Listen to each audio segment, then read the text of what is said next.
Star, ये पद, ये प्रतिष्ठा, पर औलाद अहंकार में इतनी फूल जाती है, इतना अपने आप को समझने लगती है कि मेरे पिताजी ऐसे हैं, मेरे पिताजी ऐसे हैं। पर पिता अंदर से नर्म होता है। पिता का जीवन एक नम्रता का जीवन होता है। माँ अपने बेटे से कह देती है कि मैं तुझे बहुत प्रेम करती हूँ छोरा। बाप बेटे से बहुत प्रेम करता है, पर बाप कभी अपने बेटे से नहीं कहता कि मैं तुझसे बहुत प्रेम करता हूँ बेटा, क्योंकि बाप अपना पद बनाकर रखता है कि मेरी औलाद भी मेरे जैसे बनना चाहिए। मेरी औलाद, पिता कठोर दिखता है, पिता कठोर रहता है, पर पिता कठोर अंदर से नहीं रहता। एक भले उसका रुतबा रहे, एक वो कहे मेरे पिता की शान है, मेरे पिता तो ये हैं, मेरे पिता तो वो हैं, औलाद मालूम पड़े उनकी सुन के नहीं चले तो पिता का दिल दुखता है। तुम्हारे पिता जिस पद पर हैं, तुम्हारे पिता जिस प्रतिष्ठा पर हैं, तुम्हारे पिता जिस पद पर बैठे हैं, बच्चों को चाहिए, दुनिया अगर डरती है तो बच्चे भी अपने पिता के सामने कभी मुख चला कर ना जाएं, सम्मान कर जाएं बाप का। ये बाप की इज्जत होती है। एक विद्वान संत साधु ब्राह्मण पंडित बहुत कथा कहेंगे, प्रवचन कहेंगे, संत कहेंगे, साधु कहेंगे, सन्यासी कहेंगे, तपस्वी खूब बोलेंगे, सारा गांव का लोग उनको पूजेगा, उनका मान करेगा, सम्मान करेगा, आदर करेगा, सत्कार करेगा। पर वो औलाद, समझ गए, पिताजी कहे वो कहे इधर, वो जाए उधर। और एक शिक्षक सारे स्कूल के बच्चे डरेंगे, सारे स्कूल के बच्चों को वो डरा देता है, पर घर की औलाद उससे विपरीत चलती है। बड़ी बड़ी विचित्र विडंबना है संसार की। बाप पूरी जिंदगी लगा देता है अपनी औलाद की जिंदगी बनाने में, और माता पिता पूरी लाइफ बच्चों की जिंदगी बनाने में निकाल देते हैं। और बच्चे मोबाइल के स्टेटस पर डालते हैं my wife my life, status पे लगा रहे हैं। जिस माता पिता ने पूरी जिंदगी निकाल दी तुम्हें बनाने में, जिस माता पिता ने पूरी लाइफ निकाल दी तुम्हारी जिंदगी बनाने में, और माता पिता पूरी जीवन, एक बाप बेटों की जिंदगी बनाने में, बच्चों की जिंदगी बनाने में पिता का पूरा जीवन निकल जाता है साहब, पूरा जीवन।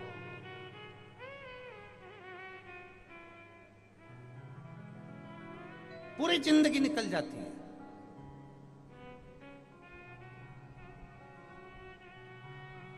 कोई कह रहा था गुरुजी गवर्नमेंट की नौकरी बहुत अच्छी होती है।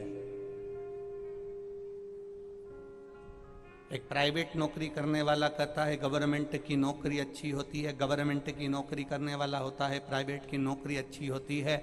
एक नौकरी करने वाला कहता है धंधा करने वाला अच्छा होता है, धंधा करने वाला सोचता है कि नौकरी वाला अच्छा होता है। सब में एक दूसरे में हम सुख देख रहे हैं, पर भीतर एक पिता का दिल छुपा होता है। उस पिता से पूछा जाए कि वो दिन भर चौकीदारी करता है, दिन भर नौकरी में लगा रहता है, दिन भर मेहनत करता है अपने बच्चों की जिंदगी बनाने के लिए। चाहे किसी भी नौकरी में पिता हो, चाहे किसी भी जगह पिता हो, वो अपनी पूरी मेहनत करता है कि मेरा बेटा मेरे जैसा नाम रोशन करे। और मालूम पड़े पिता नौकरी में लगा है और बेटा कहीं मदिरा पान में, कहीं वेश्यावृत्ति में, कहीं जुए में, कहीं दोस्तों के साथ गलत व्यसन में जब डूब जाता है तो बाप की भी आंख में आंसू आ जाते हैं कि मैंने तो सोचा था मेरा बेटा मेरा नाम रोशन करेगा, और मेरे हृदय को ठेस पहुंचा दिया। मेरे नवयुवक बेटा बेटियों से निवेदन है, मेरे नवयुवक बेटों से निवेदन है, तुम्हारे पिता की इज्जत अगर तुम्हारे मोहल्ले के लोग करते हैं, तुम्हारे पिता की इज्जत तुम्हारे गांव के लोग करते हैं, तुम्हारे पिता की इज्जत तुम्हारे परिवार के लोग करते हैं, तो मेरा बेटे से निवेदन है, उन बेटों से निवेदन है, उन बेटियों से निवेदन है, तुम्हारे पिता की इज्जत मोहल्ले वाले करें, गांव वाले करें, नगर वाले करें, शहर वाले करें, समाज वाले करें, तो मेरे बेटा और बेटियों से निवेदन है उस पिता से कभी मुंह मत चलाना, तो तुम्हारी इज्जत परमात्मा भी करेगा। उस पिता से कभी मुंह मत चलाना जिसकी इज्जत सब कर रहे हैं।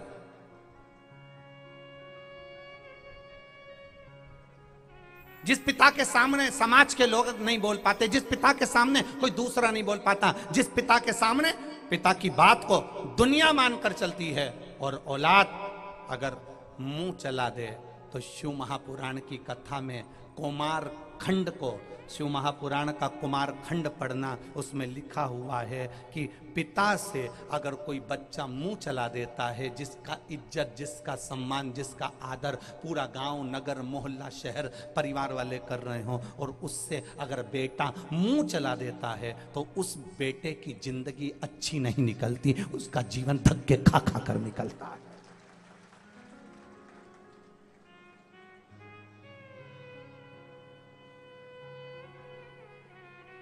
पिता से मुख नहीं चला है।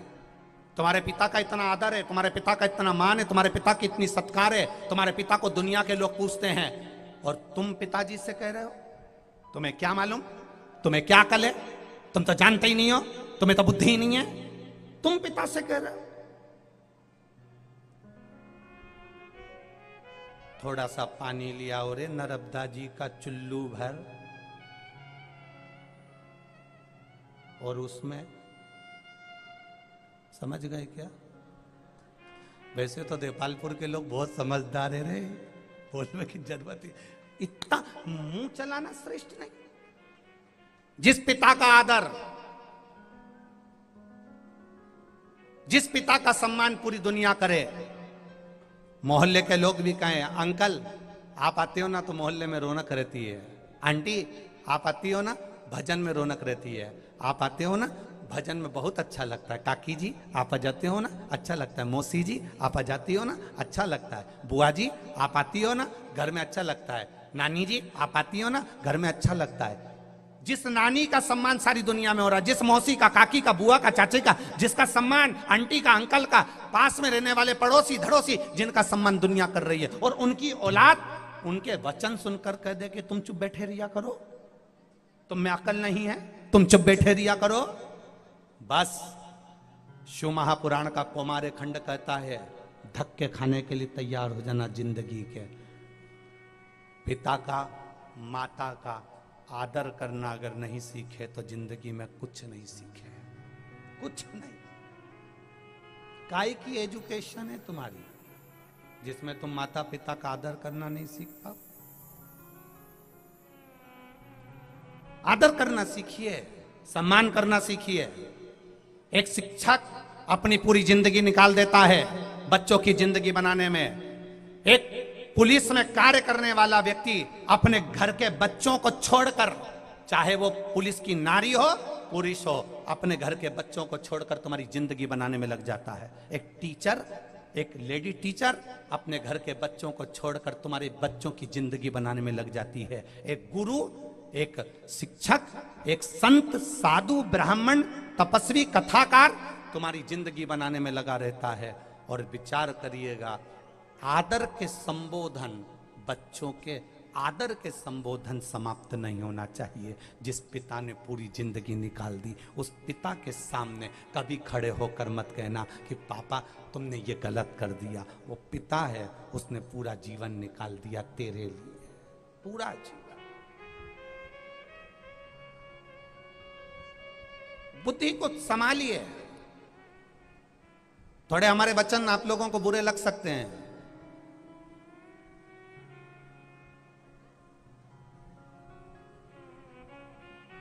जो अपने पिता से मुंह चलाता है एक दिन वो भी तो पिता बनता है। बहुत सुंदर चरित्र है, बाल्यावस्था में सुना था, आप भी सुने होंगे। घर में एक बुजुर्ग पिता था, बीमार पड़ गया, बहुत खांसता था, बीमारी उसको दमे की थी। बहू ने कह दिया अपने पति से, सुनो पिताजी को बहुत खांसी चलती है, बच्चों को पढ़ाने के लिए टीचर आते हैं, बच्चे अच्छे से पढ़ नहीं पाते, दिन भर पिताजी खांसा करते हैं। इन पिताजी को माली का जो कमरा है, पीछे जो चौकीदार का कमरा है, माली का कमरा है, पिताजी को वहां पर लगा दो और पिताजी को वहां रख दो और पिताजी से कह दो यहाँ आने की जरूरत नहीं है। उनको एक घंटी लगा दो, घंटी बजाएंगे, पिताजी जब घंटी बजाएंगे तो मैं खाने का सामान दियाऊंगी, चाय दियाऊंगी, नाश्ता दियाऊंगी, भोजन दियाऊंगी। वो घंटी बजा दें, मैं देकर आ जाऊंगी। बेटे ने अपने पिताजी से कह दिया, पिताजी तुम पीछे वाले कमरे में सो जाया करो, अंदर मत आना। तुम्हारी बहू तुम्हें सामान लाकर दे देगी, बस तुम घंटी बजा देना। पिताजी ने, बेटे ने घंटी लगा दी पिताजी के बिस्तर के पास। पिताजी घंटी बजा देते, बहू सामान भेज देती। एक दिन पिताजी ने घंटी बजाई, बहू ने सामान नहीं भेजा। सुबह बेटे ने अपने पिताजी से जब अलग रहने का कमरा दिया तो कहा, तुम्हें मेरी कसम है तुम अंदर मत आना, बस घंटी बजा देना, तुम्हारी बहू लाकर दे देगी। पिता देखिए कैसा होता है। एक पिता क्या चीज है वो समझने का प्रयास करिएगा। बाप जब चला जाता है ना, तब मालूम पड़ता है कि बाप शब्द क्या है, पिता शब्द क्या है। एक नारी से, एक बेटी से पूछना, जब तक मायके में पिताजी रहते हैं ना, तो बेटी भी छाती तन कर कहती है मेरा बाप बैठा है, अभी मेरा पिता बैठा है, वो मुझे संभाल लेता है। एक बेटी का जीवन यही है। पिताजी तुम्हें मेरी सौगंध है, अंदर मत आना, घंटी बजाना, तुम्हारी बहू ला कर देगी। बहू घंटी सुनती सामान भेजती। पिताजी ने घंटी बजाई, 15 दिन बाद घंटी बजी नहीं। बहू आया, बहू से बेटे ने पूछा, रात्रि को अपने पत्नी से पूछा ऑफिस से आकर, पिताजी को कुछ दिया कि नहीं दिया। पिताजी ने घंटी नहीं बजाई, उनके पास सामान पड़ा होगा, रखा होगा। बेटा गया अपने पिताजी के कमरे में। पिताजी पलंग से नीचे पड़े हुए थे, बेहोशी में पड़े हुए थे। बेटे ने जल का छींटा दिया, पापा पापा, पिताजी, बाबूजी उठो। जल का छींटा दिया, बाबूजी धीरे से उठे। बाबा, ए पिताजी, बाबूजी तुमने घंटी नहीं बजाई। बाबूजी बोले, बेटा घंटी बजाई थी, पर मुझे लगता है घंटी के तारों को ऊंदरा ने कतर दिया है, घंटी के तारों को चूहे ने कतर दिया है, इसलिए घंटी नहीं बजी। पिताजी लो पानी पियो। पिताजी के प्राण छूट गए, प्राण छूट गए। अंतिम संस्कार हो गया। 10वें के दिन घर की सफाई होने लगी। घर में 2 छोटे बच्चे थे, बेटे। दोनों बच्चे, मां घर की सफाई कर रही थी। घर के 2 बच्चे, एक घंटी को निकालकर जेब में रख रहा था, दूसरा घंटी के तार को जेब में रख रहा था। मां झाड़ू लगाते लगाते पूछ रही है, क्या कर रहे हो ये? बच्चे कहते हैं, मां जैसे आपने दादाजी के लिए घंटी लगाई थी, वैसे तुम्हारी बहू तुम्हारे लिए लगाएगी, उसकी तैयारी कर कर रख रहे हैं।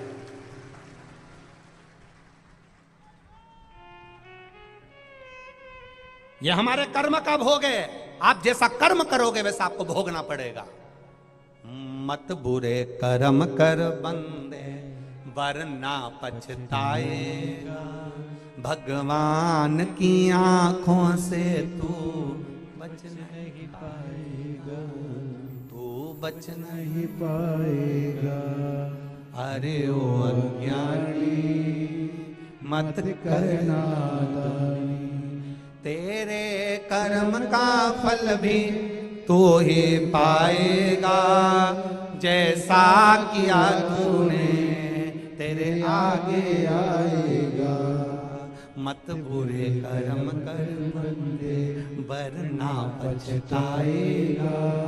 भगवान की आंखों से तू बच नहीं पाएगा, तू बच नहीं पाएगा। तुम्हारे धन का भोग पूरा परिवार करेगा, तुम्हारी कमाई का भोग पूरा परिवार करेगा। तुम जो दुकान पर बैठकर कमा रहे हो, नौकरी में कमा रहे हो, तुम्हारे धन का भोग पूरा परिवार करेगा, पर तुम्हारे कर्म का भोग तुम्हें अकेले करना पड़ेगा। जैसा कर्म करोगे वैसा भोगना पड़ेगा, अंतिम क्षण तक भोगना पड़ेगा, ये निश्चित है।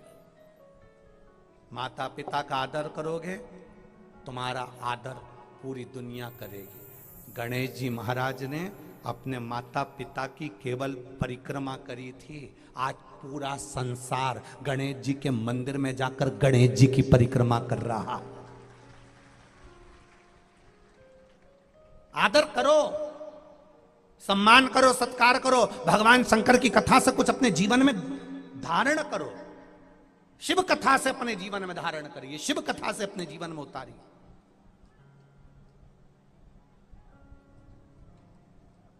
बहुत विचित्र समय चल रहा है।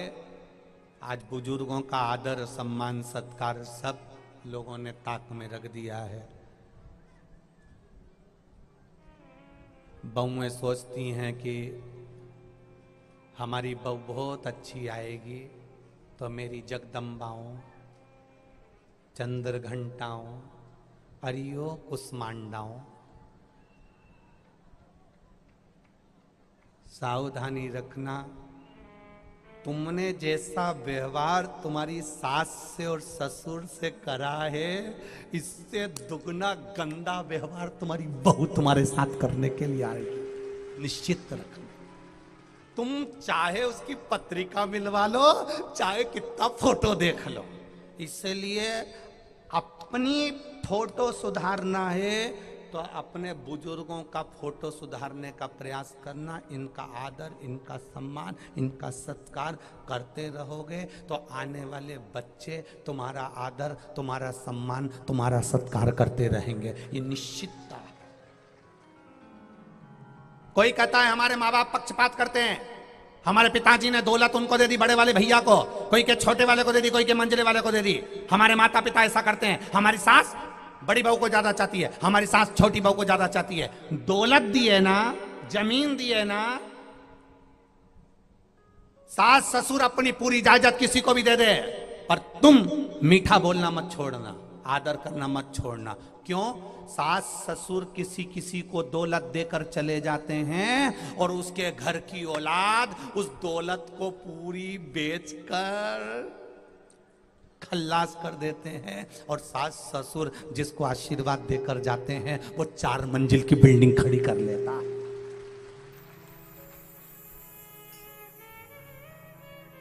किसी किसी को जमीन दे दी ससुर जी ने ज्यादा, तो बेटे ने बोलना बंद कर दिया, बहू ने बोलना बंद कर दिया, आदर करना बंद कर दिया, क्योंकि उन्हें जमीन ज्यादा दे दी, उनको ज्यादा दे दी, तो वो झेलें, वो करें।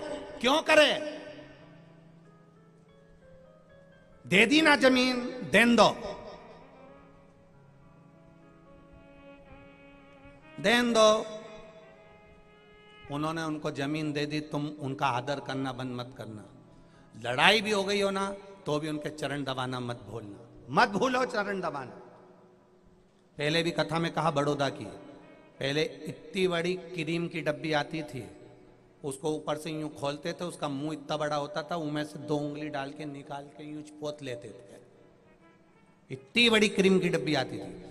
आजकल ऐसा लंबा सा ट्यूब आता है क्रीम का, है? उसको नीचे से यूं दमोचो तो ऊपर से उसका ट्यूब निकल के बाहर आ जाता, फिर यूं लगा लो।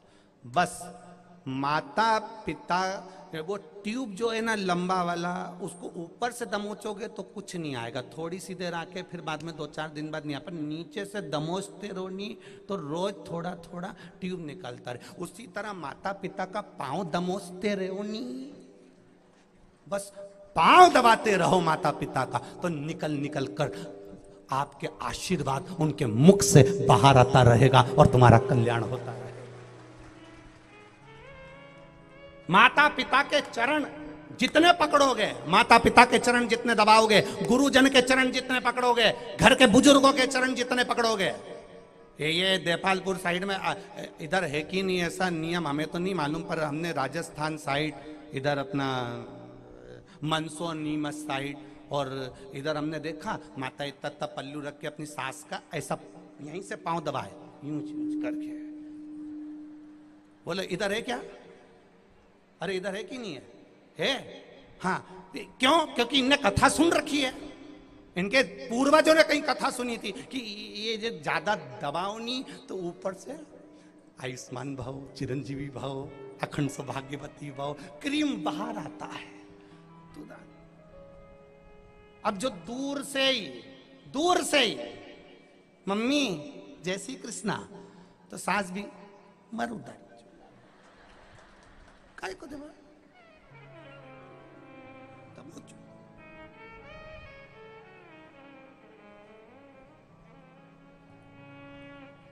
आ गई समझ में?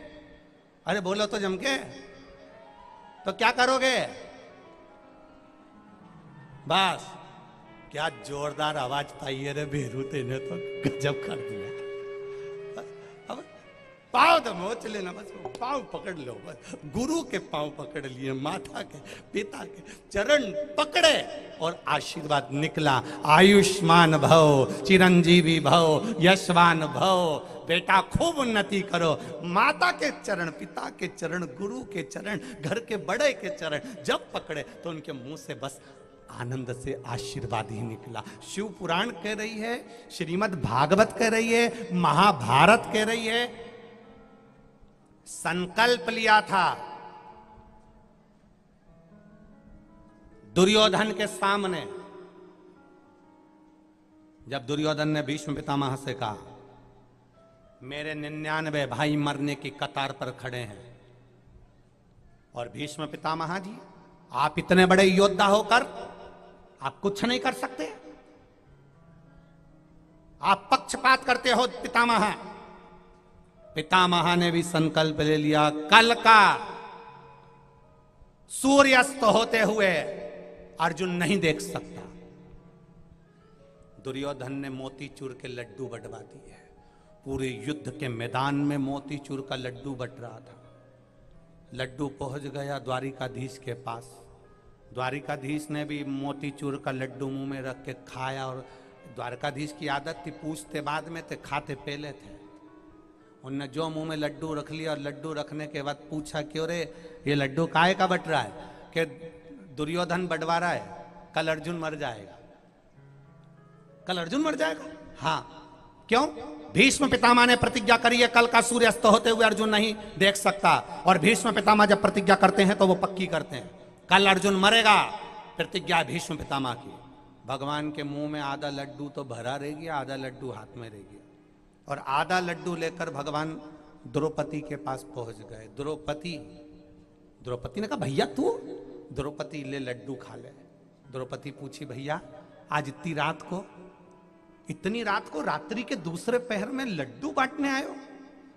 क्यों? भगवान बोले पहले खा तो ले फिर सुन लेना। द्रौपदी ने लड्डू मुंह में लिया, पूछा द्वारिकानाथ आज लड्डू किस बात का बट रहा है? भगवान कहने लगे द्रौपदी कल तेरा पति मर जाएगा, तू विधवा हो जाएगी। कल तेरा पति मर जाएगा, तू बेधव्य हो जाएगी। द्रौपदी कहने लगी भैया एक ही लड्डू लेके आया, अब पति मरने के बाद तुम्हें लड्डू भी नहीं खा सकती तो कम से कम 2-4 एक बार में ही खिला देता। द्वारिकाधीश कहने लगे द्रौपदी तेरा पति कल मरने वाला और तू रोने की जगह लड्डू खाने को मांग रही है। इतने में द्रौपदी कहने लगी जब यहां द्वारिकाधीश लड्डू खिला रहा है पति मरने का, तो मैं क्यों ना खाऊं? भगवान ने कहा लड्डू फेंक द्रौपदी, भीष्म पितामह के कमरे में जा, कक्ष में जा। द्रौपदी ने कहा भीष्म पितामह के कक्ष में नहीं जा सकती, वहां द्वारपाल लगे हैं, बहुत सारे द्वारपाल लगे हैं, मुझे अंदर नहीं जाने देंगे। हम इधर कौरवों की सेना में कैसे चले जाएं? भगवान ने कहा इतना इतना घूंघट डाल और इतना घूंघट करके भीष्म पितामह के कक्ष में जाना। द्वारपाल पूछेंगे कौन हो? कह देना झूठे बर्तन उठाने आई हूं, नौकरानी सेविका हूं, दासी हूं। इतना घूंघट करना। भीष्म पितामह को भी अपना चेहरा मत बताना, उनके चरण पकड़ लेना। चरण पकड़ना, जब तक वो आशीर्वाद नहीं दे दें तब तक मुंडा मत दिखाना। द्रौपदी कहने लगी चिंता मत करो। अब तो द्रौपदी चली, इतना घूंघट कर कर, इतना घूंघट करके द्रौपदी चली। ये इतना घूंघट माताएं 2 बार ही करती है। एक बार शादी करके आती है तब मुंह दिखाई होती है तो सोने की रकम मिलती है, और एक बार माता इतना घूंघट जब करती है, घर में कोई बुजुर्ग मरता है, क्योंकि आंसू तो एक भी नहीं आते बट डिजाइन में अंदर से चिल्लाती रहती है। 2 बार इतना घूंघट। अब द्रौपदी ने इतना घूंघट करा और भीष्म पितामह के कक्ष में जाने लगी। द्वारपालों ने पूछा कहां जा रही हो, कौन हो तुम? मैं दासी झूठे बर्तन उठाने आई हूं, जाओ अंदर जाओ। भीष्म पितामह के कमरे में जो द्रौपदी पहुंची तो भीष्म पितामह को नींद नहीं आ रही थी, क्योंकि कल अर्जुन मरने वाला है। खिड़की में से भीष्म पितामह बाहर झांक रहे थे और द्रौपदी ने जाकर भीष्म पितामह के चरण पकड़ लिए। पितामह को लगा कि रोज दुर्योधन की धर्म पत्नी प्रणाम करने आती थी, आज थोड़ा जल्दी आ गई। रोज ब्रह्म मुहूर्त में आती थी, आज थोड़ा जल्दी आ गई। तो पितामह ने तुरंत देखा कि दुर्योधन की पत्नी पांव पड़ने आई है, धोख लगाने आई, प्रणाम करने आई। पितामह ने आशीर्वाद दे दिया, अखंड सौभाग्यवती भव। अब देखिए नीचे से ट्यूब दबा और ऊपर से आशीर्वाद निकला, अखंड सौभाग्यवती भव। और द्रौपदी जो पल्लू ली थी उसने उठाया, जो उठाया तो भीष्म पितामह कहने लगे, द्रौपदी तू,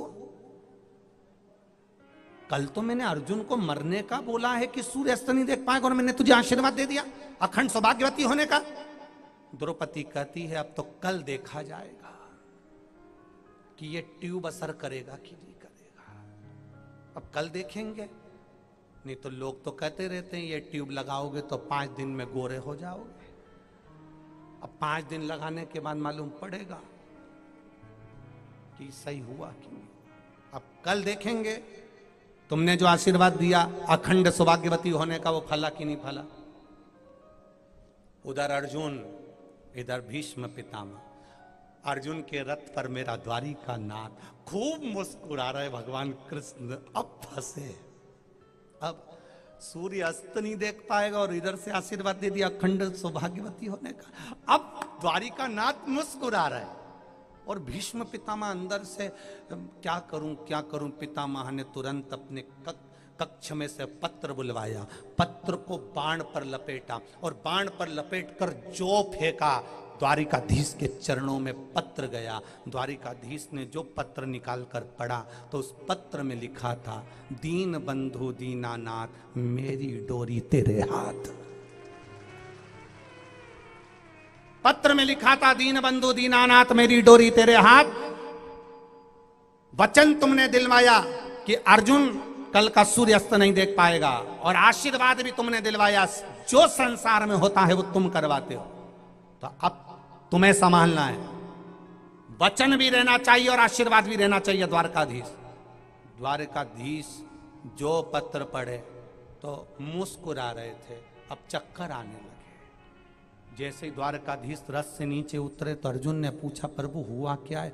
भगवान के कुछ नहीं हुआ, जरा शांति रखो। इतने में रुक्मणी सतभामा जामंती कालंदी मित्रवंदा लक्ष्मणा, भगवान कृष्ण की 16,108 रानियां जो युद्ध को आनंद के साथ विचार कर देख रही थी, वो सबकी सब मानसिक रूप से भगवान द्वारकाधीश के सामने आकर खड़ी हो गई। आकर खड़ी होकर बोली, नाथ क्या बात है, आप चुप होकर क्यों बैठे हो, क्या हो गया। भगवान ने पत्र दिया, रुक्मणी पढ़ो। ये पत्र में लिखा है, भीष्म पितामह ने आशीर्वाद दे दिया है द्रौपदी को अखंड सौभाग्यवती होने का, और भीष्म पितामह ने वचन लिया है, संकल्प लिया है कि अर्जुन का सूर्य अस्त होते हुए नहीं देख पाएगा। क्या करना चाहिए। रुक्मणी जी ने कहा, अर्जुन से कहो बाण छोड़े, भीष्म पितामह के शरीर को छेदित कर दे, बाणों की सैया पर भीष्म पितामह को पटक दो।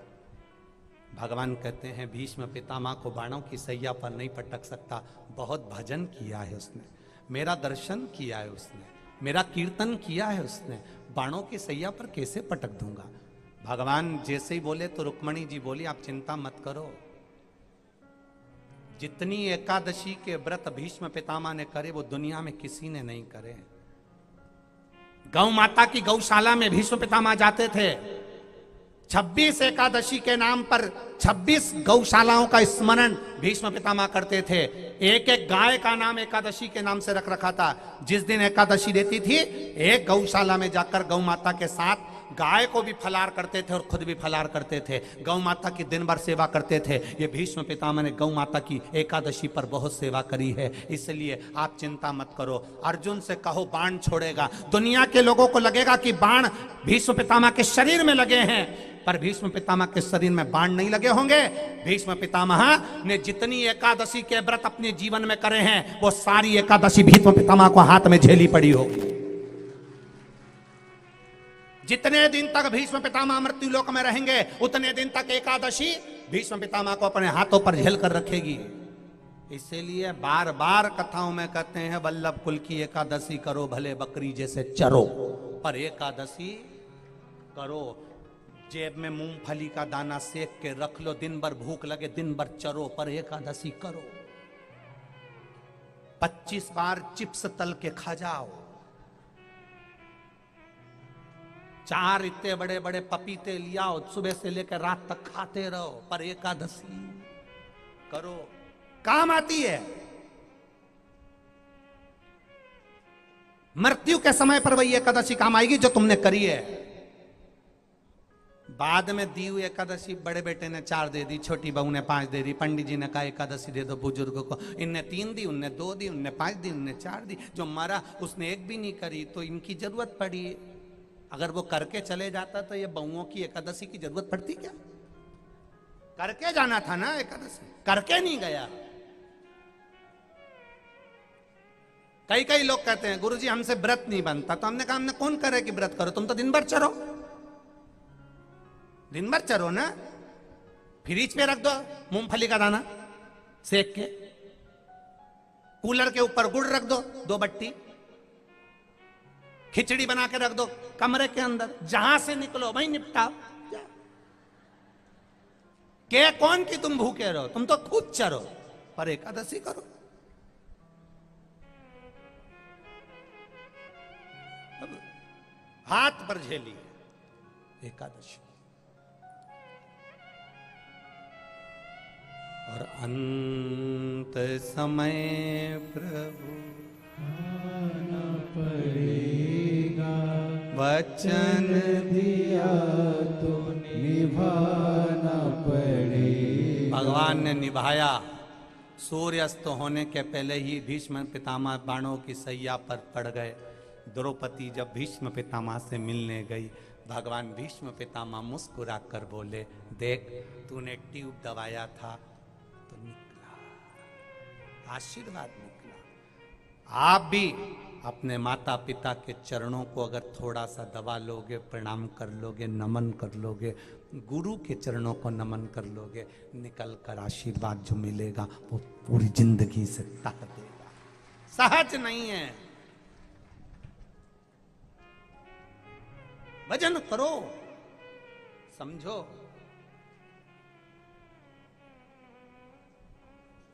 बहुओं से निवेदन है, प्रणाम कर लिया करो थोड़ा थोड़ा। कोई कोई सास को अगर ज्यादा प्रणाम करोगी तो कभी ज्यादा खुश होगी, कभी कभी ट्यूब ज्यादा भी निकल जाता है। तुम निकालना कम चाहती हो पर ज्यादा निकल जाता है। कभी कभी तुम्हारे ज्यादा पांव पड़ लिया तो सास का मन करेगी, नहीं तो निकाल के तुरंत हाथ में से अंगूठी चुपचाप रख ले। किसी से मत कहना, बड़ी के मत बताना, छोटी के मत बताना, मंजिली दर है।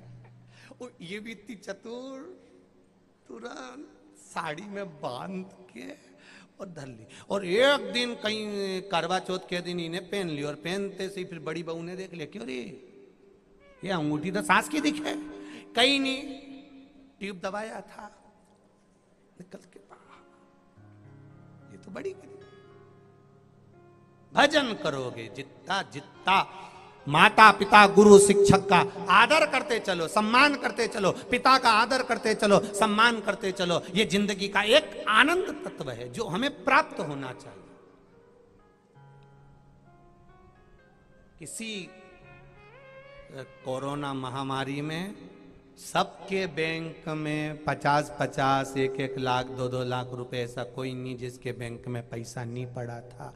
पर कोरोना में बैंक भी नहीं खुले, पैसा जितना काम नहीं करा कोरोना में, उतनी दुआ काम कर गई जो तुम्हारे बुजुर्गों ने तुमको आशीर्वाद दिया था।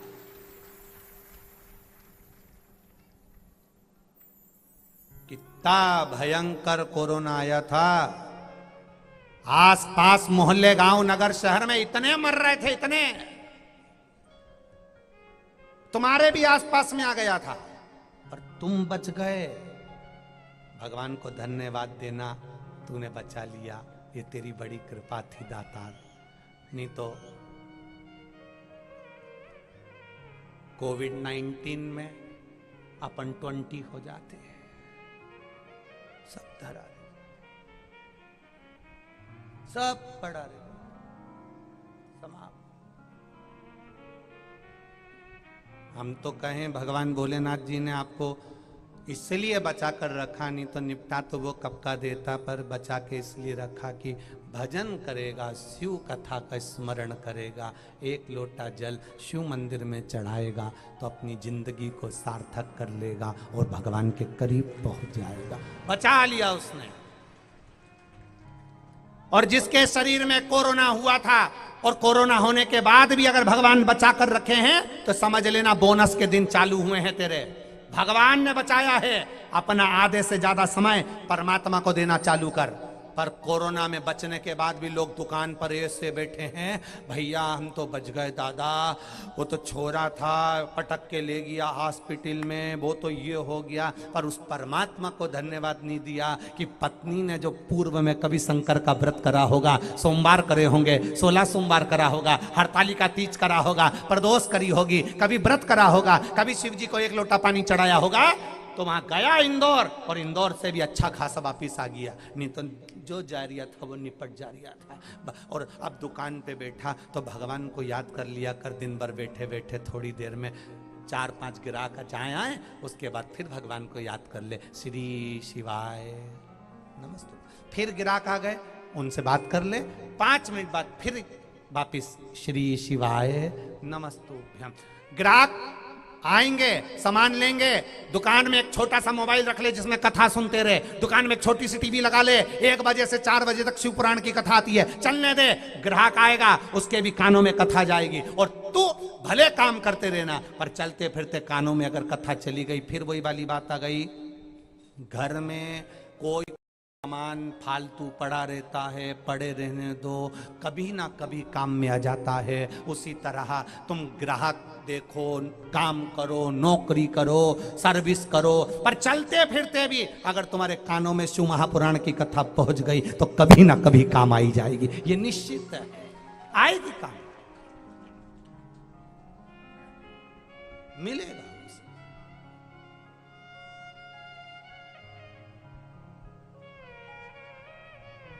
अरे कितने किस्मत वाले हो, जरा विचार करो। अभी तक ये जितने लोग यहाँ सेवा में लगे हुए हैं, जितने लोग सेवा में लगे हैं, आप अपने आप को धन्यवाद कहना कि कहीं हमारा पुण्य, हमारी पत्नी ने कभी शंकर जी को जल चढ़ाया होगा तो हमारा पुण्य सामने आ गया, हमें सेवा का मौका मिला। हमारे को भी नौकरी में ना जाने कहां कहां लगे रहते, पर 7 दिन कम से कम शंकर जी की कथा भी सुनी और शंकर जी की सेवा भी करी। बाकी की नौकरी तो होती रहती है, सेवा चलती रहती है। सेवा में लगाया तो उस परमात्मा ने, तुम्हारे पुण्य सामने आ गए, तुम्हारी पत्नी के पुण्य सामने आ गए, इसलिए शिव महापुराण में सेवा में 7 दिन उसने लगा लिया तुमको। तुम्हारी पत्नी भी धन्यवाद देगी कि नौकरी तो आपने बहुत करी, पर 7 दिन जो शिव पुराण की कथा में नौकरी करी है, सेवा करी है, वो खाली नहीं जाएगी, जरूर उस परमात्मा की कुछ कृपा होगी, इसलिए उसने अपनी सेवा में लगाया। मेरे भोले तेरी सबसे बढ़िया है, सबसे खरी, तेरे दरवाजे की चाबी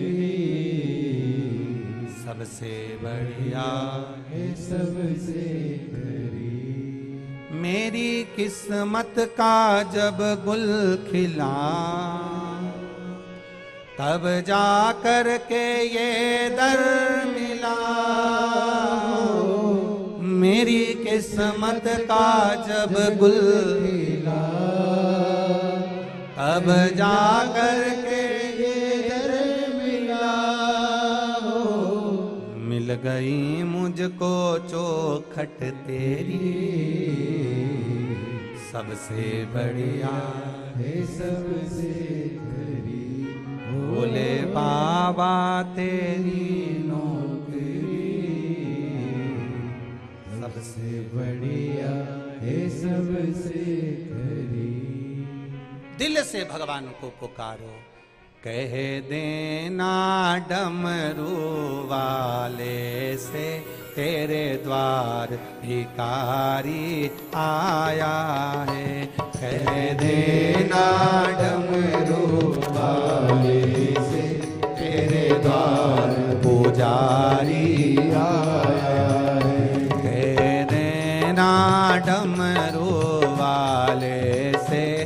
तेरे द्वार पुजारी आया है। कह देना डमरू वाले से तेरे द्वार पुजारी आया है। तेरे द्वार पुजारी आया है। तेरे द्वार पुजारी आया है। तेरे द्वार पुजारी आया है। तेरे द्वार पुजारी आया है। ओ कह देना डमरू वाले से तेरे द्वार पुजारी आया है। कह देना डमरू वाले से तेरे द्वार पुजारी आया है। ओ कह देना डमरू वाले से तेरे द्वार पुजारी आया है। कह देना डमरू वाले से तेरे द्वार पुजारी आया है।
ना थाली है ना लोटा लोटा है ना थाली है ना लोटा है ना थाली है ना लोटा है ना थाली है ना लोटा है खाली हाथों पुजारी आया है तेरे द्वार पुजारी आया है खाली हाथों पुजारी आया है तेरे द्वार पुजारी आया है ओ कह देना डमरू वाले से तेरे द्वार पुजारी आया है कह देना डमरू वाले से तेरे द्वार पुजारी आया है हरि बोल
ना रोली है ना मोली है ना रोली है ना मोली है ना रोली है ना मोली है ना रोली है ना मोली है बस मन की माला लाया है तेरे द्वार पुजारी आया है बस मन की माला लाया हूँ तेरे द्वार पुजारी आया बस मन की माला लाया है तेरे द्वार पुजारी आया है बस मन की माला लाया हूँ तेरे द्वार पुजारी आया तेरे द्वार पुजारी आया है तेरे द्वार पुजारी आया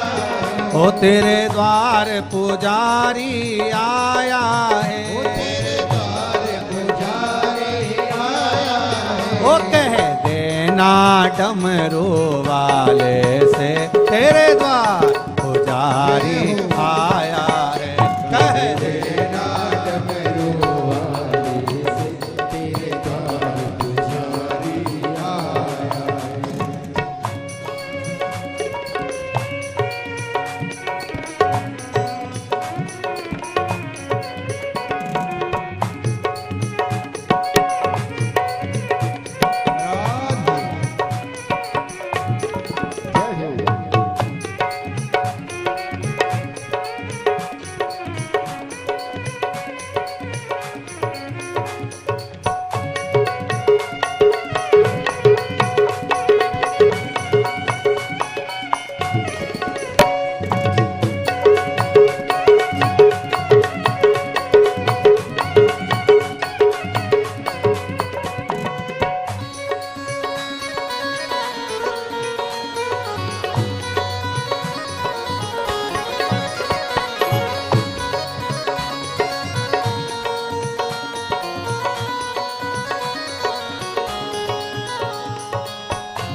ना जूते पहना ना चप्पल पहना, ना जूते पहना ना चप्पल पहना, ना जूते पहना ना चप्पल पहना, जूते पहना ना चप्पल पहना। नंगे पैरों पुजारी आया है, तेरे द्वार पुजारी आया है।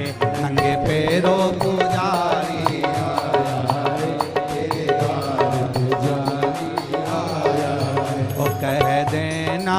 डमरू वाले से, तेरे द्वार पुजारी आया है।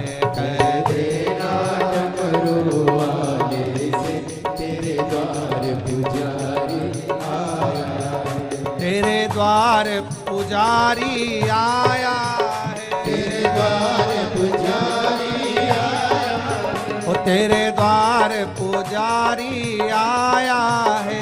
तेरे द्वार पुजारी आया है। ओ तेरे द्वार पुजारी आया है। तेरे द्वार पुजारी आया है। ओ कह देना डमरू वाले से, तेरे द्वार पुजारी आया है।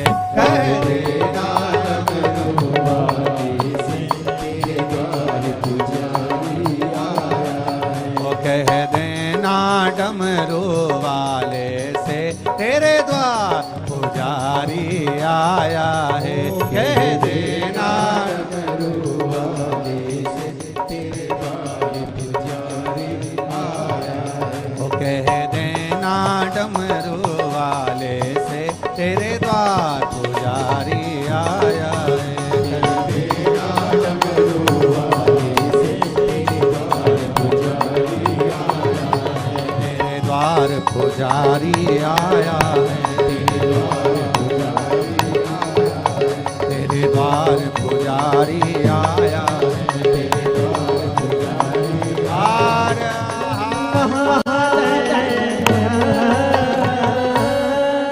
अपने स्थान पर बैठकर भगवान शिव से अपने मन की बात बाबा देवादिदेव महादेव से कहिए। दिल से बाबा देवादिदेव महादेव से प्रार्थना करिए। भगवान शिव से बैसाख के पावन अवसर पर बाबा देवादिदेव महादेव से दिल से प्रार्थना कर विनय करिए। जहां जगह मिल जाए वहां बैठो और दिल से बाबा से प्रार्थना।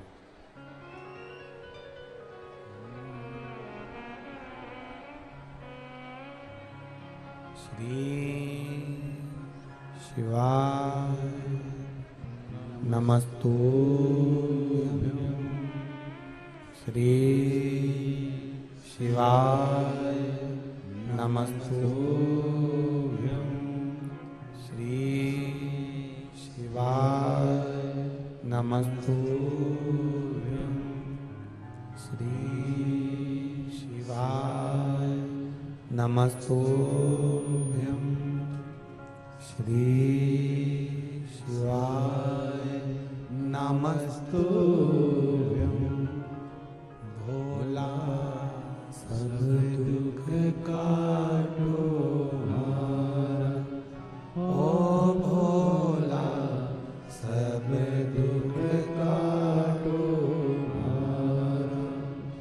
शिव शंकर जपूं तेरी माला, भोले बाबा जपूं तेरी माला। भोला सब दुख काटो हमारा, ओ भोला सब दुख काटो हमारा।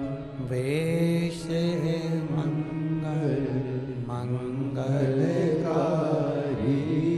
वेश है मंगल मंगलकारी। शमशान वासी हमारा, शमशान वासी हमारा। ओ भोला सब दुख काटो हमारा, ओ भोला सब दुख काटो हमारा। शिव कथा कह रही है, विश्वास के साथ परमात्मा का भजन भक्ति के साथ करें। माता प्रसूति की बहन देवहूति जो कदर्म बाबा के साथ में बिहाई थी, जिनके घर में 9 कन्याओं का जन्म हो गया और विनय करी है कदर्म बाबा से एक पुत्र का जन्म हो और पुत्र महाज्ञानी हो।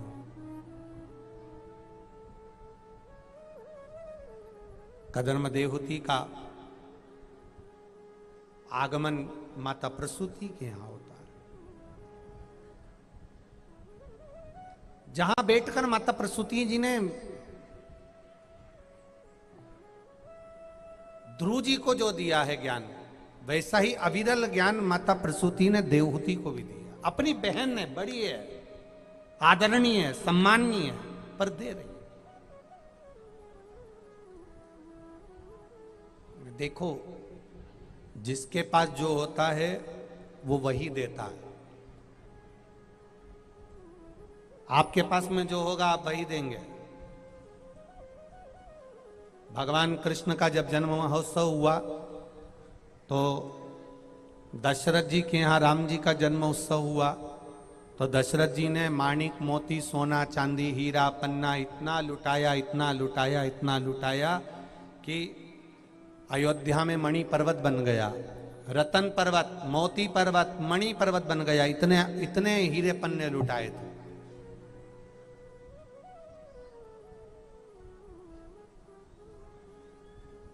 जिसके यहां जो होता है वो वही देता।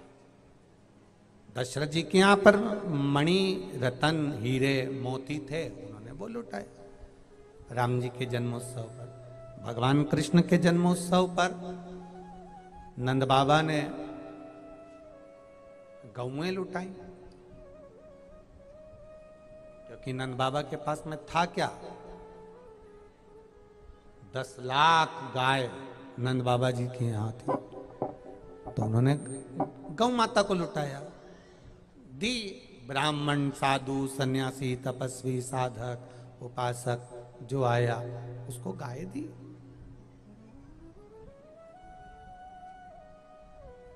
वो भागवत जी में भजन में लोग गाते हैं ना, नंद बाबा ने गौएं लुटाई,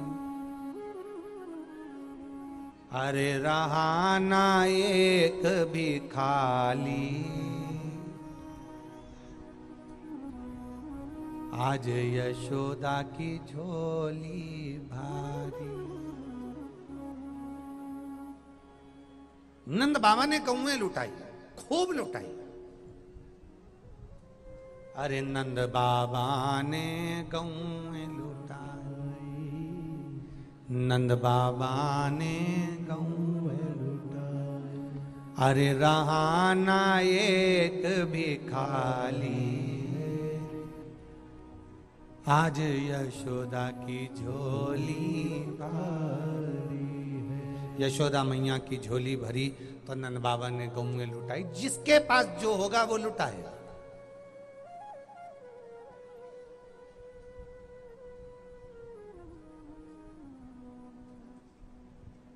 किसी की नमकीन की फैक्ट्री होती है तो वो नमकीन ज्यादा खिलाता है। किसी की मिठाई की दुकान होती है तो वो मिठाई ज्यादा खिलाता है। जैसा है वैसा देगा। किसी की गजक की दुकान है तो गजक दे, जिसकी कपड़ा की दुकान वो कपड़ा देगा।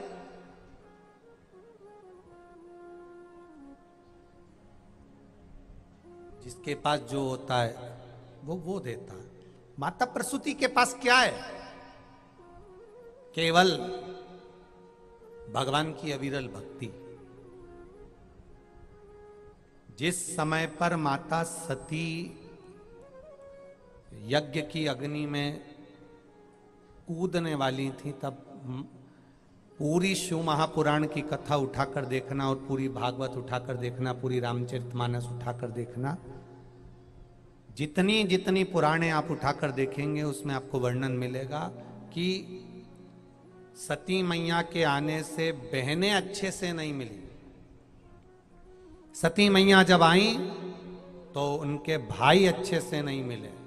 सती मैया जब आई तब उनका पिता अच्छे से नहीं मिला।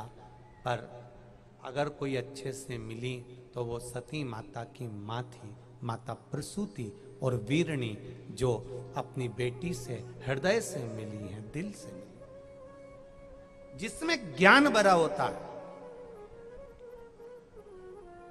जिसमें ज्ञान भरा है, वो अज्ञानता से, अभिमान से थोड़ा दूर है। जिसमें ज्ञान है वो अहंकार से परे है।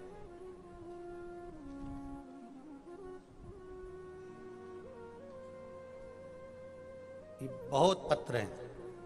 इन पत्रों में हम पत्र लेकर सीहोर नहीं जाते, यहीं रखे रहते। इन पत्रों में जिन जिन के हृदय के भाव हैं, किसी का लीवर, किसी का किडनी, किसी के शरीर में गठान, किसी का कैंसर, किसी के यहाँ संतान, किस सब इन पत्रों में, इन पत्रों में लिखा है, इन पत्रों में दिया है। शिव कृपा है, शिव करुणा है। जिसके पास जो होगा वो वही देगा। माता प्रसूति के पास में क्या था? केवल माता प्रसूति के पास में भक्ति थी, विश्वास था और भगवान के चरणों में दृढ़ता थी, भरोसा था, दृढ़ता थी। तो उनके पास जो भी आता, उनके पास जो भी निवेदन करने आता, उसको वो विश्वास ही देती थी। शिव महापुराण में आपको क्या मिलता है? विश्वास, भरोसा, दृढ़ता, भक्ति, भरोसा, ये शिव महापुराण में प्राप्त होता है।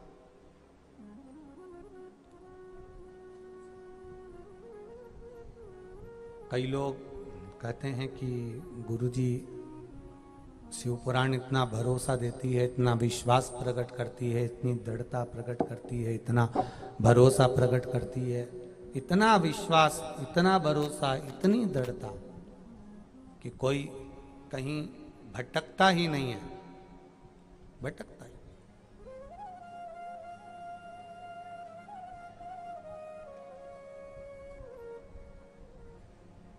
और सत्यता यही है। एक अहंकारी व्यक्ति के पास में अगर बैठोगे, एक अभिमानी व्यक्ति के पास में बैठोगे तो अभिमान की बात करेगा और अभिमान आप में भी समाहित होने लगेगा।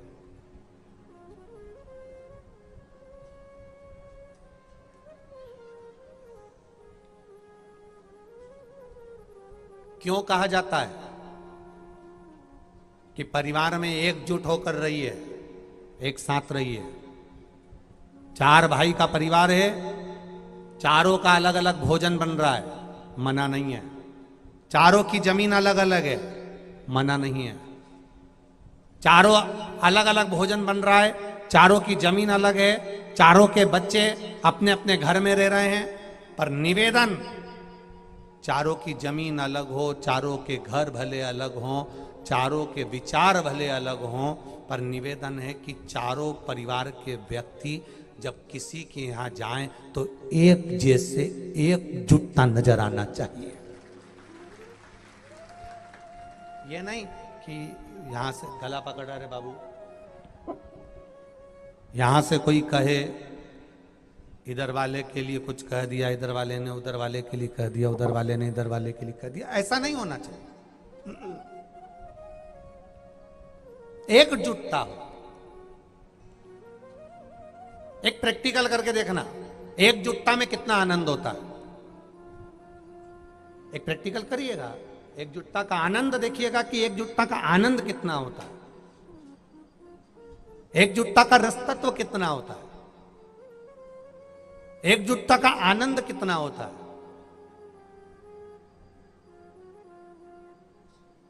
हमारे बीच में 24 अवतार मंदिर में कथा की अग्रणता रखने वाले मनोज जी पटेल जी यहां पधारे हैं। एक बार जोरदार ताली बताकर स्वागत करें। एकजुटता का जो आनंद है वो कितना प्रबल।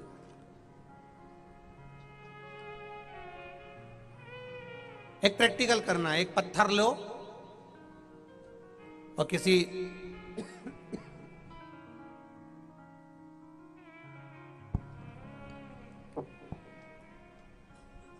एक पत्थर लो और उस पत्थर को किसी जानवर को, किसी जीव को आप मारेंगे, कुत्ते को मारेंगे, बिल्ली को मारेंगे या किसी को मारेंगे तो वो डर कर, भय खाकर वो जीव, वो जानवर भाग जाए। बोलो भागेगा कि नहीं भागेगा? अरे बोलो जम के, भाग जाए। किसी जानवर को आपने, किसी बिल्ली को, कुत्ता को, किसी जानवर को एक पत्थर लिया, वो पत्थर फेंका, जानवर भाग जाए।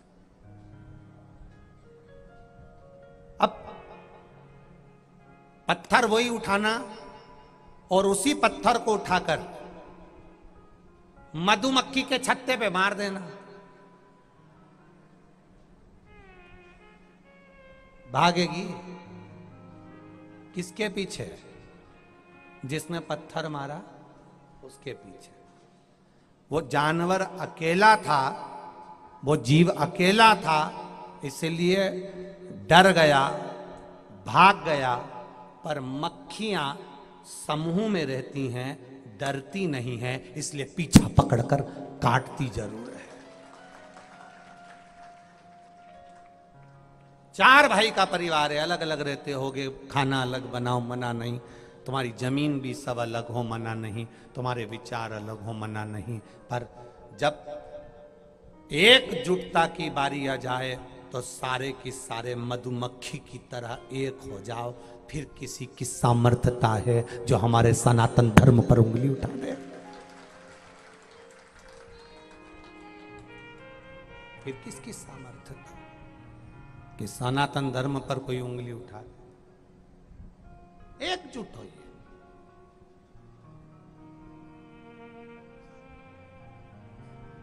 कोई ये आज मीडिया वाले पूछ रहे थे कि गुरुजी आप कथाओं में बार बार कहते हो कि निर्माल्य विसर्जन करने के रथ गांव गांव, नगर नगर, शहर शहर की माताएं चला रही हैं, भाई लोग चला रहे हैं। हफ्ते में एक बार निर्माल्य विसर्जन का रथ, रविवार, सोमवार, मंगलवार, जो दिन आपके यहाँ पुड़ता है आप लेकर निकल रहे हैं और उसमें श्री शिवाय नमस्तुभ्यम ये मंत्र उसमें चल रहा है। उस मंत्र के चलने का कारण केवल इतना है कि जो सुने वो शंकर को नमन करता हुआ निर्माल्य की सामग्री उसमें डाले। कोई कैलेंडर, शादी की पत्रिका, कोई अखबार में भगवान का फोटो, ये तुम्हारे पास में पड़े में रोड पर चलते चलते कई लोगों को हमने देखा है, जरा सा एक सोने का मोती पड़ा हुआ मिल जाता है तो झुककर उठा लेती हैं। 500 का नोट पड़ा मिल जाए तो झुककर उठा लेती हैं। कई लोग उठा लेते हैं, पर भगवान का फोटो अगर अखबार में या माचिस पर या अगरबत्ती के पुड़े पर जमीन पर पड़ा मिल जाए कोई नहीं उठाता। प्रयास करना उसको उठाकर एक पर्स में रख लेना, जब तुम्हारे यहाँ निर्माल्य विसर्जन की गाड़ी निकले उसमें उसको ले जाकर डाल देना तो वो कहीं विसर्जन हो जाए। हमारी नदी, तालाब, सरोवर सब शुद्ध रहें, इसमें अशुद्धता का भाव ना आए। जल अगर आज रहेगा तो कल हमारा जीवन रहेगा। आज भी श्री तिलकेश्वर महादेव राठौर समाज महिला मंडल, श्री तिलकेश्वर महादेव राठौर समाज महिला मंडल, महितपुर सिटी, जिला उज्जैन, मध्य प्रदेश से आशा जी राठौर वार्ड क्रमांक 1 के पार्षद हैं, जिनके द्वारा और ये तिलकेश्वर महादेव राठौर समाज महिला मंडल द्वारा महितपुर में भी एक निर्माल्य विसर्जन रथ चालू हो रहा है। एक बार जोरदार ताली बजाएं। बहुत बहुत साधुवाद है।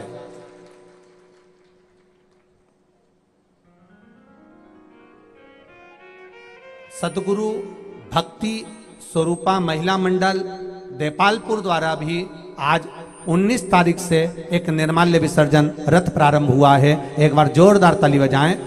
सदगुरु भक्ति स्वरूपा महिला मंडल देपालपुर द्वारा बहुत बहुत साधुवाद। एक बार जोरदार ताली बजाएं। जिन जिन के क्षेत्र में नदी, कुआं, बावड़ी, सरोवर, तालाब की शुद्धता के लिए और भगवान के फोटो, भगवान के चित्र, भगवान की मूर्तियां लोग जो मिट्टी के इधर उधर पेड़ों के नीचे यहाँ वहाँ नदियों में यहाँ वहाँ डालते रहते हैं, उस पवित्रता का ध्यान रखते हुए हमारे सनातन धर्म को लोग लात में ना आए, हमारे देवी देवताओं को कोई इधर उधर ना पटके, उसके लिए जो निर्माल्य विसर्जन रथ चल रहा है, आप सबसे निवेदन है अपने अपने क्षेत्रों में वो रथ अवश्य चलाएं, जिससे हमारे क्षेत्र में भी हमारे सनातन धर्म की रक्षा हो और हमारा सनातन धर्म आनंदित हो। नदियां, तालाब, सरोवर स्वच्छ हों, जिसमें हम कभी स्नान करने के लिए जावें तो हमको पवित्रता का दर्शन हो। हमारे नदी तालाब ही नहीं बचेंगे तो हम क्या पूजन किसकी करेंगे, कैसे स्नान करेंगे, कैसे आराधना करेंगे, कैसे नदी का जल हम शिव जी को समर्पित करेंगे। उनको स्वच्छ रखना। और बहुत अच्छी पहल मेरी माताओं ने जो करी है, महिला मंडल उन जो कर रही हैं उनको बहुत बहुत साधुवाद है। देवाधिदेव महादेव की कृपा बनी रहे। देपालपुर की इस धारा से आपको बहुत बहुत बधाई है, बहुत बधाई।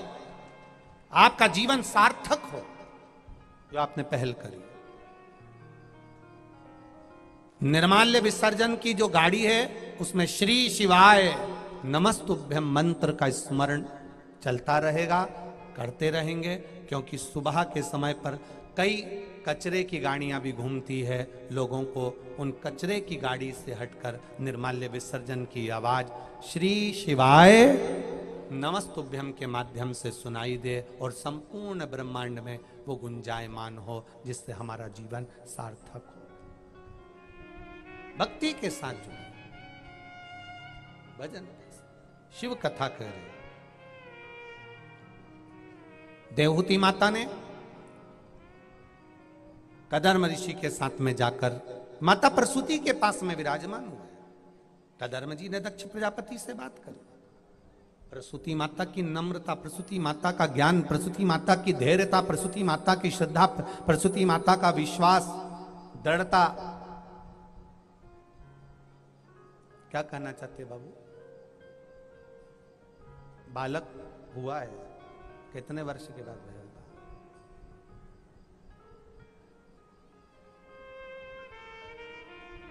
लाओ लाओ जल्दी लाओ, लाओ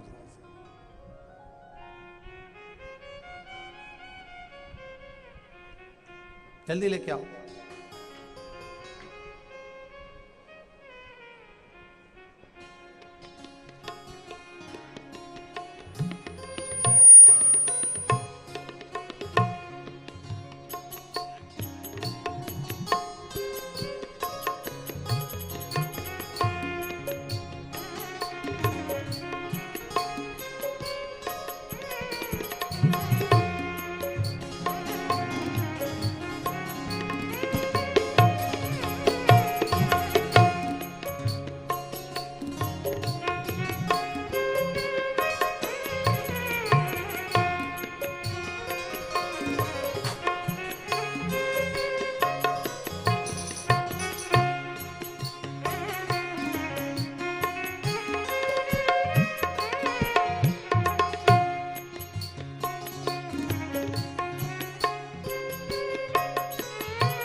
बारह वर्ष के बाद ये बालक हुआ है। एक बार जोरदार ताली बजाएं।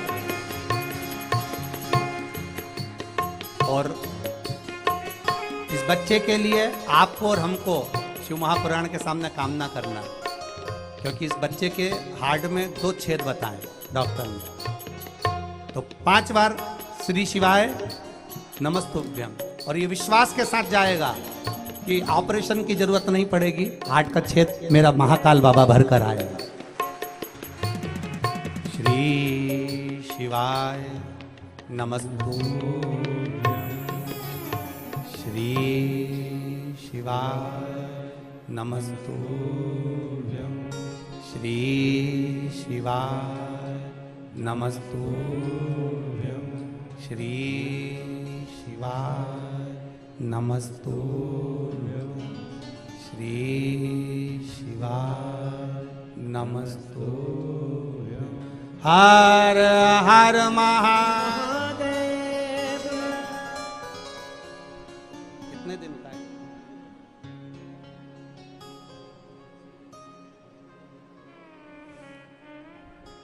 दो महीने का है। इसको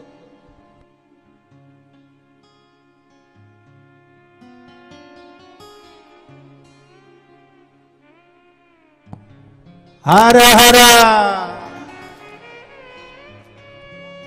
खाली न जाता कोई दर से तुम्हारे, खाली न जाता कोई दर से तुम्हारे।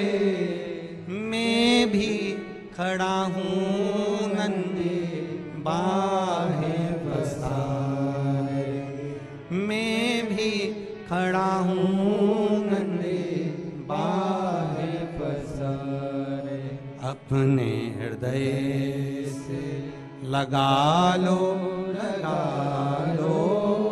गिरा जा रहा हूँ, उठा लो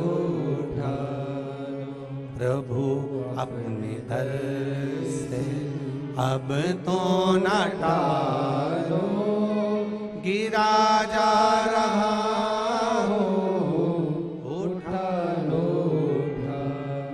माता प्रसूति की श्रद्धा, माता प्रसूति का विश्वास, माता प्रसूति की दृढ़ता इतनी प्रबल थी, पिता अच्छे से नहीं मिले,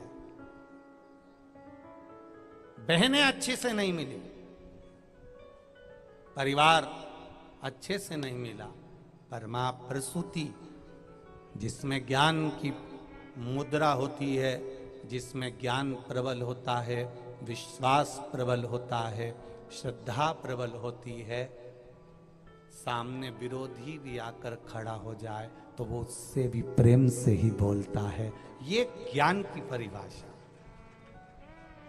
ये ज्ञान की परिभाषा। ओ आपका विश्वास जितना दृढ़ होगा, आप परमात्मा पर उतना भरोसा करना प्रारंभ करें। और परमात्मा पर अगर भरोसा कर लिया, फिर वही बात आ गई, संसार पर भरोसा करोगे तो एक ना एक दिन टूट जाएगा, और भोलेनाथ पर भरोसा करोगे तो संसार सागर से छूट कर उसके हो ही जाओगे। ये निश्चित था। करो विश्वास, करो भरोसा।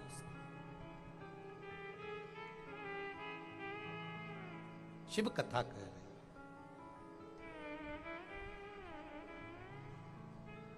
सती मैया ने जब अग्नि में कूद रही थी, माता प्रसूति ने उनको कहा, सती क्यों अग्नि में कूद रही है तू? सती कहती हैं, मां ये शरीर पिता का दिया हुआ है, इस शरीर को मैं महादेव के सामने लेकर नहीं जाऊंगी, महादेव के सामने, क्योंकि पिता बेर रखते हैं, और पिता अगर बेर रखें और मैं ये शरीर लेकर महादेव के सामने जाऊंगी तो द्रोही तो कहलाऊंगी ना। इस शरीर को लेकर नहीं जाऊंगी मैं, इसलिए मैं त्याग रही हूं। कई लोगों ने प्रश्न खड़े कर दिए कि मां प्रसूति इतनी ज्ञान की मुद्रा थी, विश्वास की मुद्रा थी, माता प्रसूति इतनी भगवान पर विश्वास करने वाली थी, और उसके सामने बेटी अग्नि में कूद रही है, अग्नि में। तो बहुत ध्यान से सुनना स्कंद पुराण का संवाद, बहुत ध्यान से सुनिएगा स्कंद पुराण का संवाद, जिसमें माता प्रसूति का चरित्र वर्णन किया। और उस सती मैया ने जब अग्नि में कूद रही हैं, तब माता प्रसूति उनको 5 बातें कह रही। 5 बातें माता प्रसूति ने कही। पहला, सुनो सती, विषम परिस्थिति में भी मुस्कुराते रहना चाहिए।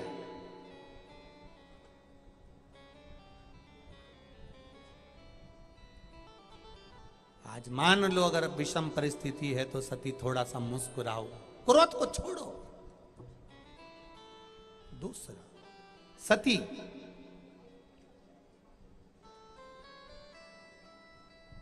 पति के घर में रहो तो पिता की कोई चर्चा, पिता के घर का कोई संवाद, पिता के घर के कोई विचार, पिता के घर की कोई बात पति के घर नहीं होना चाहिए। और सती पिता के घर में रहो तो तुम्हारा वैभव, तुम्हारी सत्ता, तुम्हारा दृढ़ता, तुम्हारा आनंद कितना है वो तुम्हारे अनुकूल रखी। सती, तीसरी बात का स्मरण करिएगा, सती मान लो जीवन में अगर दुख सम्मुख में आकर खड़ा हो जाए,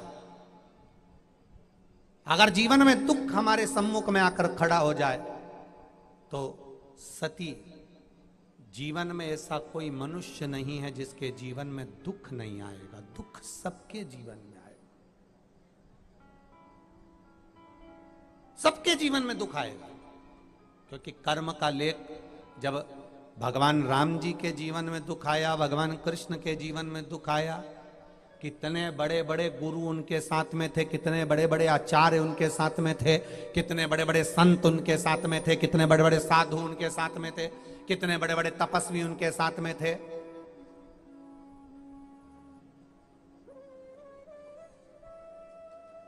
जीवन में दुख आएगा। राम जी के जीवन में दुख आया, भगवान कृष्ण के जीवन में दुख आया। कर्म का लिखा मनुष्य को भोगना है, आएगा दुख, पर उस दुख में भगवान को याद किया जाए कि परिवार को याद किया जाए। दुख आता है तब लोग परिवार का द्वार द्वार भटकते हैं, काका जी हमारा काम करा दो, काकी जी हमारा काम करा दो, भैया जी तुम कह दो, एक बार मां फोन कर दो, एक बार ऐसा बोल दो। दुनिया के लोगों के हाथ जोड़ते हैं, दुनिया के लोगों के पांव पड़ते हैं। प्रसूति अपनी सती पुत्री को तीसरे नंबर के संवाद में कहती है कि ध्यान रखना सती, दुनिया के हाथ पैर जोड़ने से अच्छा है एक बार उस परमात्मा के हाथ पैर जोड़कर देख लेना, कार्य सफल हो। परमात्मा के हाथ पर जोड़ो।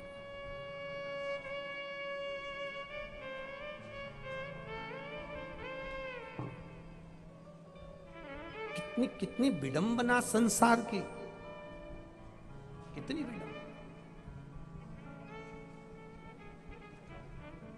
कितनी विडंबना। हम क्यों ना परमात्मा के हाथ पर जोड़ें, हम क्यों ना परमात्मा की शरणागति ग्रहण करें, हम क्यों ना परमात्मा की भक्ति ग्रहण करें, हम क्यों ना परमात्मा के चरणारविंद का रसतत्व ग्रहण करें। क्यों भटके हम? प्रसूति सती से कह रही है, दुनिया में संसार सागर में ऐसा कोई नहीं जन्मा जिसके जीवन में दुख नहीं आया। आएगा। दुख परमात्मा देता है तो झेलने की सामर्थ्यता भी परमात्मा देता है। बस उस सामर्थ्यता के अनुसार हमें चलना होगा, उस सामर्थ्यता के अनुसार। चौथी बात के अंतर्गत सती से कहा, सती इस चित्त को, इस मन को अंत घड़ी में परमात्मा में विलीन कर लेना चाहिए। और पांचवी बात कही, सती अगर सच्चा विश्वास है, सच्चा भरोसा है, सच्ची दृढ़ता है, सच्ची दृढ़ता, सच्चा भरोसा और सच्चा विश्वास है तो परमात्मा खुद आकर गोदी में झेल लेता है। गोदी में।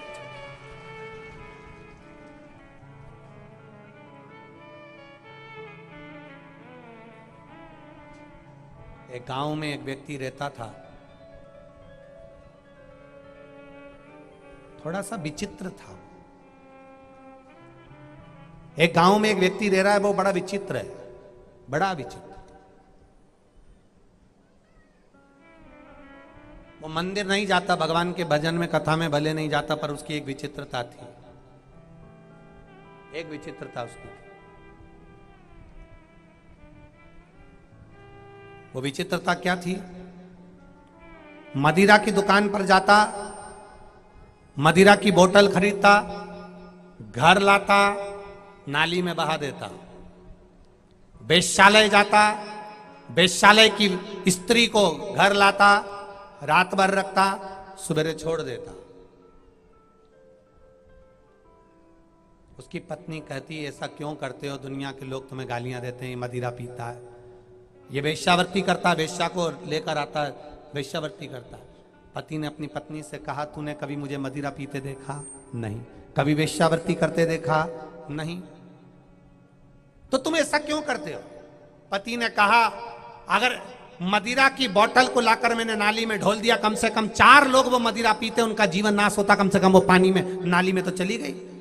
उस वेश्या के साथ ना जाने कितने लोग गलत कर्म करते, मैंने उस कन्या को बचा तो लिया।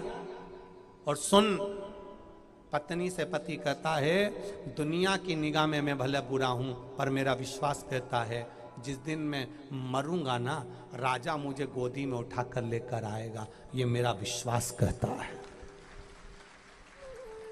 वो मर गया, नाली में गिर गया, खड्डे में गिरकर मर गया, कोई नहीं उसको उठाया। पड़ा था, शव पड़ा था, राजा घूमते हुए निकल रहा था। राजा ने गांव वालों से कहा, ये मरा हुआ पड़ा है, इसको उठाते क्यों नहीं हो? कहे, ये मदिरा का नशा करता है, वेश्यावृत्ति करता है, ये काम करता, वो काम करता, गलत काम करता। उसने गलत कुछ नहीं करा, पर राजा ने कहा, भले गलत काम करता है, पर उठा के इसको घर तक तो ले जाओ। राजा रूप बदल कर गया था, तो गांव के लोगों ने कह दिया, तुम उठा लो। राजा ने उसको कंधे पर उठाया, उसके आंगन में ले जाकर डाला। उसकी पत्नी से पूछा, लोग इसको अपशब्द कहते हैं। पत्नी ने राजा को जब सब बताया, राजा उसको गोदी में उठाकर अंतिम संस्कार करने के लिए गया, क्योंकि उसने कहा था, दुनिया भले ना समझे, राजा मुझे समझ जाएगा। उसी तरह दुनिया की निगाह में भले आप बुरे हो, बेकार हो, गलत हो, दुनिया के लोग तुमको गाली बकते रहें, पर आप उस परमात्मा की निगाह में अच्छे बने रहना, अपना सत्कर्म करते रहना, भजन करते रहना। लगे आग लगे बस्ती में और अपन रहो मस्ती में, क्या किसको रोइए, चादर तान के सोइए। आपकी भक्ति छूटना नहीं चाहिए, आपकी दृढ़ता ना छूटे, आपका विश्वास ना छूटे।